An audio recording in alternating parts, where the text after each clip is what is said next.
सभी को राधे राधे। आइए आज हम जानते हैं श्रीमद् भगवद गीता जी के 8वें अध्याय का महात्म्य। भगवान शिव कहते हैं, देवी अब 8वें अध्याय का महात्म्य सुनो, उसके सुनने से तुम्हें बड़ी प्रसन्नता होगी।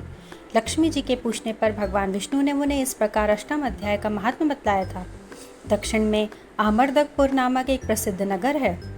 वहाँ भाव शर्मा नामक एक ब्राह्मण रहता था, जिसने वैश्या को पत्नी बनाकर रखा था। वह मांस खाता, मदिरा पीता, श्रेष्ठ पुरुषों का धन चुराता, पराई स्त्रियों से व्यभिचार करता और शिकार खेलने में दिलचस्पी रखता था। वह बड़े भयानक स्वभाव का था और मन में बड़े बड़े हौसले रखता था।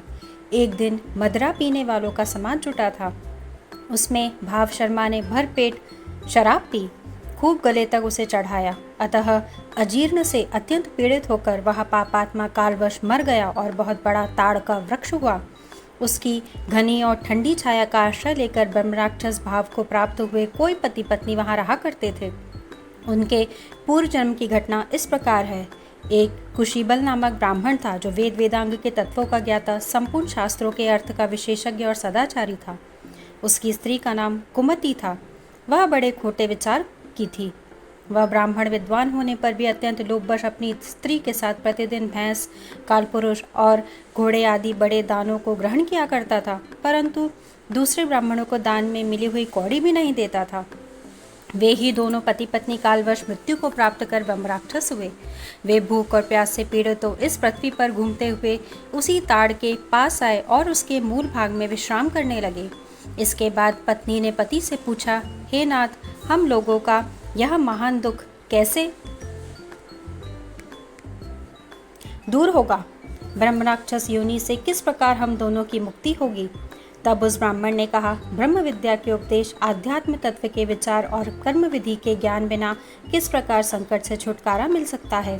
यह सुनकर पत्नी ने पूछा, किम तद ब्रह्म, किम ध्यात्मम, किम कर्म पुरुषोत्तम? अर्थात पुरुषोत्तम वह ब्रह्म क्या है, आध्यात्म क्या है और कर्म कौन सा है? उसकी पत्नी के इतना कहते ही जो आश्चर्य की घटना हुई उसे सुनो।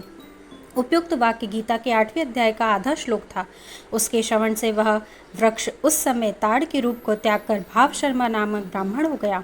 तत्काल ज्ञान होने से विशुद्ध चित्त होकर वह पाप के चोले से मुक्त हो गया तथा उसे आधे श्लोक के ही महात्म्य से वे पति पत्नी भी मुक्त हो गए। उनके मुख से दैवत ही 8वें अध्याय का आधा श्लोक निकल पड़ा था। तदनंतर आकाश से एक दिव्य विमान आया और वे दोनों पति पत्नी उस विमान पर आरूढ़ होकर स्वर्गलोक को चले गए। वहाँ का यह सारा वृत्तांत अत्यंत आश्चर्यजनक था। उसके बाद उस बुद्धिमान ब्राह्मण भाव शर्मा ने आदरपूर्वक उस आधे श्लोक को लिखा और देव देव जनार्दन की आराधना करने की इच्छा से वह मुक्तिदायिनी काशीपुरी में चला गया। वहाँ उस उदार बुद्धि वाले ब्राह्मण ने भारी तपस्या आरंभ की।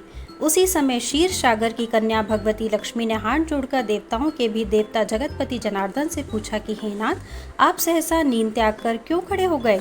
तब श्री भगवान बोले, देवी, काशीपुरी में भागीरथी के तट पर बुद्धिमान ब्राह्मण भाव शर्मा मेरे भक्ति रस से परिपूर्ण होकर अत्यंत कठोर तपस्या कर रहा है।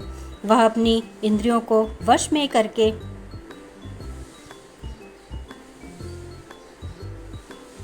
गीता के 8वें अध्याय के आधे श्लोक का जप करता है।